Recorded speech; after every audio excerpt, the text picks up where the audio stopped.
My sister Lydia made sure everyone at her wedding knew I was the pathetic single one. She seated me at the outcast table, introduced me as still looking for someone, and even had her bridesmaids whisper about my so-called sad love life. But then, a mysterious stranger leaned over and whispered, "Act like you're with me." What followed turned her perfect day into my perfect revenge. If you've ever been humiliated by family for being single, hit that like button. Subscribe if you believe karma shows up in the most unexpected ways. Because this story proves that sometimes the best revenge is served with undeniable jealousy. The wedding hall sparkled with golden lights and crystal chandeliers, but all I could focus on was the table number in my hand. Table 12, the singles table, the reject table, the place where Lydia had strategically placed me to make sure everyone knew her older sister was still alone. I'm Hannah, and I should probably start by explaining how I ended up as the family disappointment at my sister's fairy tale wedding. Lydia and I had never been close, but our competition reached toxic levels over the past year. Ever since she got engaged to Richard, a successful investment banker from a wealthy family, she'd made it her personal mission to remind me I was 32 and still single. "Maybe you should try dating apps again," she'd say with fake concern at family dinners. "You can't be picky forever, Hannah. Time is running out." Our mother, Diane, would nod with sympathy while our father, Adam, tried to change the subject. But Lydia never let it go. She seemed to enjoy my romantic missteps, as if my single status confirmed her own happiness. On the morning of her wedding, she called me with what she claimed was sisterly advice. "Hannah, honey, I know today might be hard for you," she said, her voice dripping with condescension. "Seeing everyone so happy and in love. Just try not to look too miserable in the photos. Okay? And please don't spend the night talking to the bartender like you did at Cousin Joanne's wedding." That should have been my first warning. When I arrived at the Grandview Manor reception hall, wearing a navy dress I'd spent weeks choosing, Lydia's maid of honor, Marion, approached me with a clipboard, and that practice smile people use when they're about to deliver bad news. "Oh, Hannah, let me show you to your table," she said with the same fake sweetness Lydia had perfected. Table 12 was tucked in the far back near the kitchen doors, where staff bustled in and out. The other guests were Lydia's single co-workers who barely acknowledged me, and our elderly great-aunt Janet, who spent the evening complaining about the music volume and suggesting I lower my standards. But the real humiliation came during the family introductions. The reception was in full swing when Lydia decided to parade me around like a cautionary tale. She grabbed my arm and pulled me toward a group of Richard's relatives, sophisticated people who clearly came from money. "And this is my sister Hannah," Lydia announced, her arm draped over Richard's shoulder like a trophy. "She's our little career woman, still focusing on work instead of finding someone special." The group smiled politely, while I felt heat creep up my neck. Mrs. Wellington, Richard's aunt, looked me over with obvious pity. "Oh dear, don't worry," she said, patting my arm with a manicured hand. "There's someone for everyone. Have you tried church groups?" My nephew William met his wife at a prayer circle. Lydia laughed, not kindly, but like someone enjoying another's discomfort. "Hannah's very independent. Aren't you, sis?" The way she said independent made it sound like a flaw. "I just haven't found the right person yet," I said, keeping my voice steady. "Well, you can't wait forever," Richard's mother, Margaret, added. "My daughter waited too long and now she's 45 with fertility issues. Don't make the same mistake." For the next hour I endured a parade of Lydia's friends and Richard's family, offering unsolicited dating advice.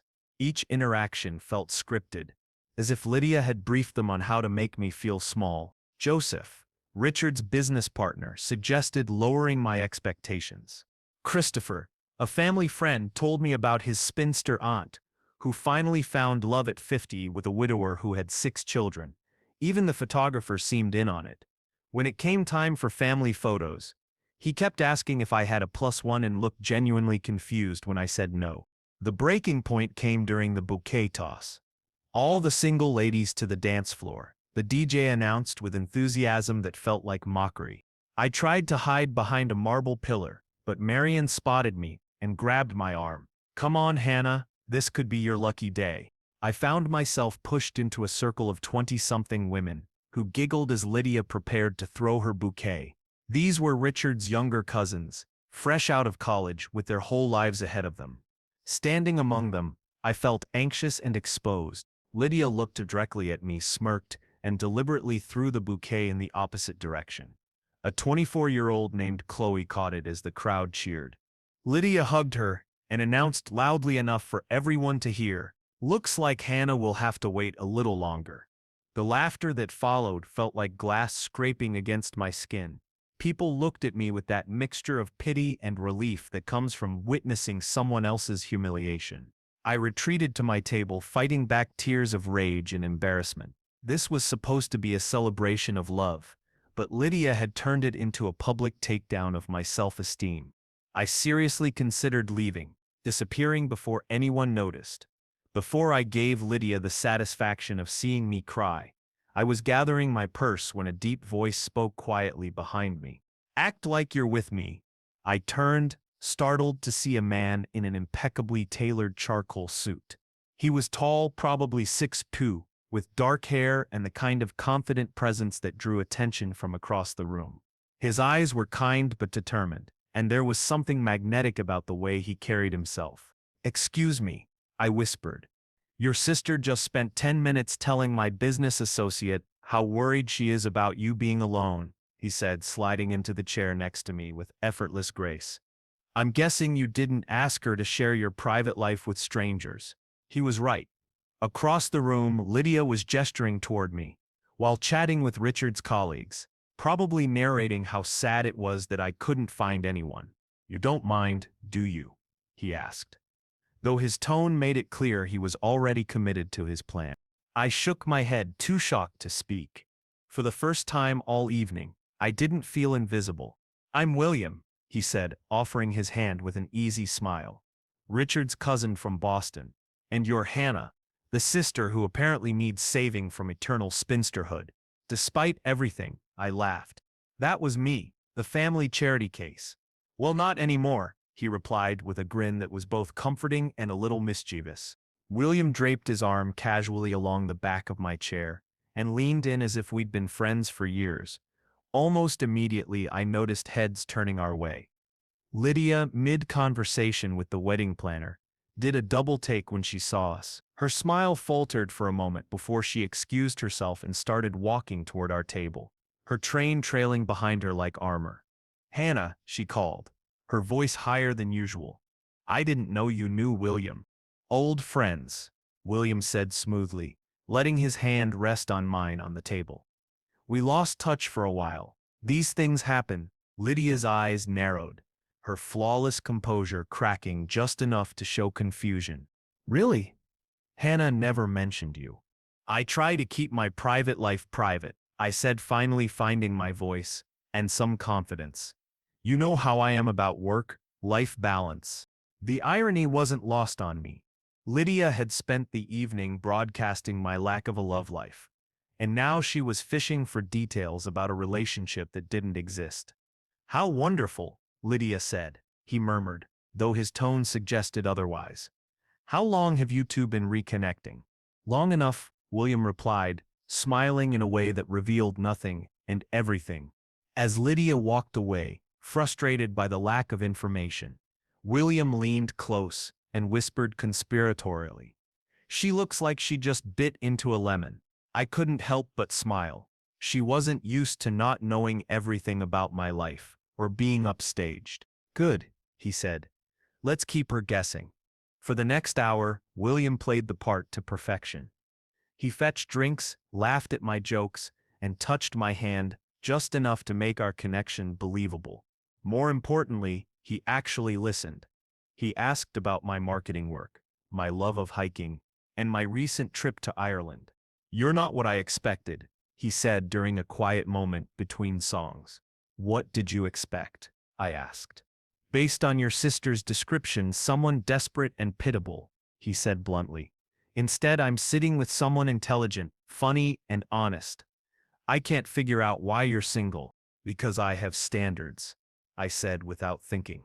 He laughed, genuine and warm, and something inside me relaxed. By now Lydia was openly staring at our table. I could see her whispering to Marian, who kept glancing over with obvious curiosity. Richard's relatives who had pitied me earlier were now studying William with interest and approval, clearly recognizing his status and wondering how I'd managed to be seen with someone so successful. The revenge was already sweeter than I'd imagined, but William wasn't finished. When the band began a slow number, he stood and extended his hand with a confident smile. "Dance with me," he said. Not a question. On the dance floor, with his hand at my waist and mine on his shoulder, I felt every guest who had offered unsolicited advice watching us. But instead of feeling exposed, I felt protected. William moved like someone who'd had lessons. Being in his arms felt natural. "Your sister is watching," he murmured, as we swayed. "I know," I replied. "She looks like she's about to explode." "Mission accomplished," he said. I looked up at the stranger who'd restored my dignity with a single gesture. Almost then Lydia made her move. "Mind if I cut in?" she said, appearing with Richard at her side. Her wedding smile was tight, and I could see the calculation in her eyes. "Actually, yes," William replied politely but firmly. "We're having a moment." Lydia's face shifted through several expressions before settling on forced brightness. "Of course," she said. "I just wanted to say how happy I am that Hannah finally found someone. We were all so worried about her." "Were you?" William's tone stayed neutral, but his eyes were sharp. "Because from what I've observed tonight, it seems you've been more interested in broadcasting her single status than supporting her." The directness stunned Lydia. Richard shifted uncomfortably, sensing the tension but not its cause. "I just want what's best for Hannah," Lydia stammered, her composure cracking. "Then maybe treat her with the respect she deserves instead of using her love life as entertainment for your guests," William said calmly. I had never seen Lydia look so rattled. Her perfect wedding confidence was gone. For the first time all evening, she was the one who looked small. "I don't know what Hannah told you, but she didn't have to tell me anything," William interrupted. "I have eyes. I can see how you've been treating her all evening." Richard finally stepped in, clearly uncomfortable with the public confrontation. "Maybe we should let them get back to dancing." As they walked away, Lydia's composure was shattered. I could see her frantically whispering to Marian, trying to figure out who William was and how I'd managed to be seen with someone so clearly out of my league. "That felt really good," I said to William under my breath. I admitted it as we kept dancing. "We're not done yet," William said, smiling in a way that made my heart skip. For the remainder of the night, William made sure I wasn't left alone. When dinner arrived, he arranged for us to be moved to a better table. Something about a dietary restriction that required proximity to the kitchen, and the staff, aware of Richard's family, complied immediately. Our new table was front and center, where everyone could see us laughing and talking like a real couple. Lydia's friends, who'd ignored me earlier, suddenly wanted to meet William. Richard's relatives, who'd pitied me before, treated me with newfound curiosity and respect for my mysterious boyfriend. Mrs. Wellington, the one who'd suggested church groups, wanted details about William's background. When she learned he was a successful tech entrepreneur with an MBA from Harvard, her attitude toward me changed overnight. "Hannah, you dark horse," she said, genuinely impressed. "You never mentioned seeing someone so accomplished." But the final act came during the garter toss. When Richard prepared to throw it to the single men, William stepped forward confidently, exactly where he needed to be. "Wait," Lydia cried. "William, you're not single." William looked at me, then back at Lydia, with a secretive smile. "Actually, I am. Hannah and I are taking things slow, reacquainting." The garter landed squarely in his hands. Whether luck or Richard's aim, I'll never know, but everyone saw the symbolism, especially Lydia. Tradition called for the catcher to place the garter on a volunteer's leg, but Chloe had left early.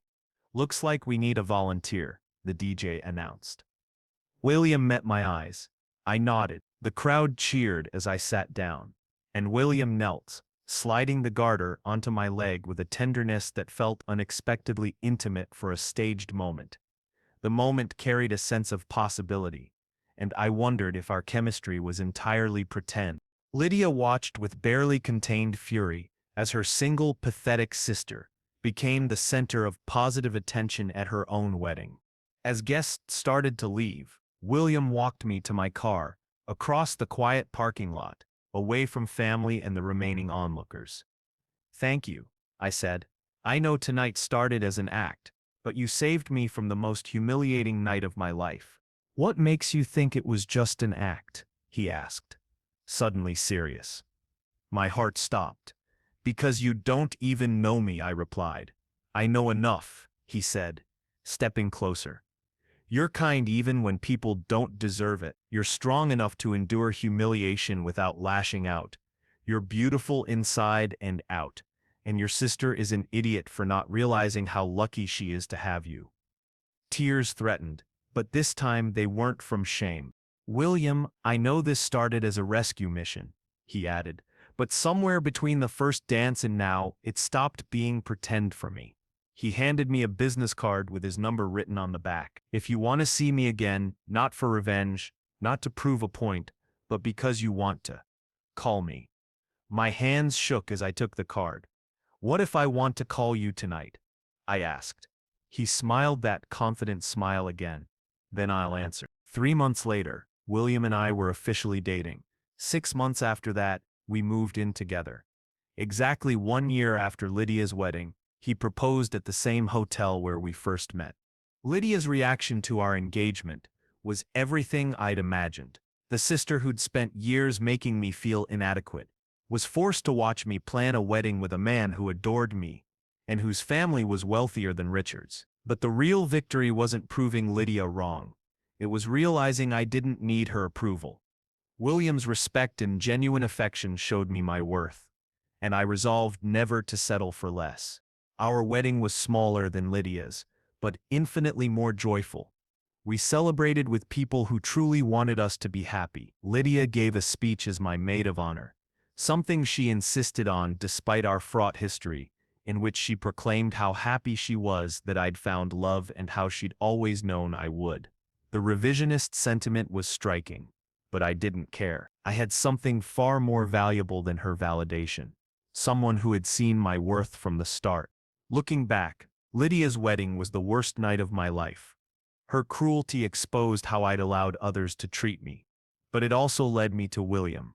Had she not humiliated me, I might never have been vulnerable enough to accept help from a stranger. Sometimes the people who hurt us set the stage for the changes we need. Lydia aimed to make me feel small and unlovable. Instead, she delivered me straight to the love of my life. The irony was perfect. If this story reminded you that the best revenge is living well, hit like and subscribe for more stories of karma and unexpected love. Have someone's cruelty ever backfired spectacularly for you? Share your experience in the comments. Sometimes the universe has a sense of humor about justice, and sometimes that humor leads to happily ever after.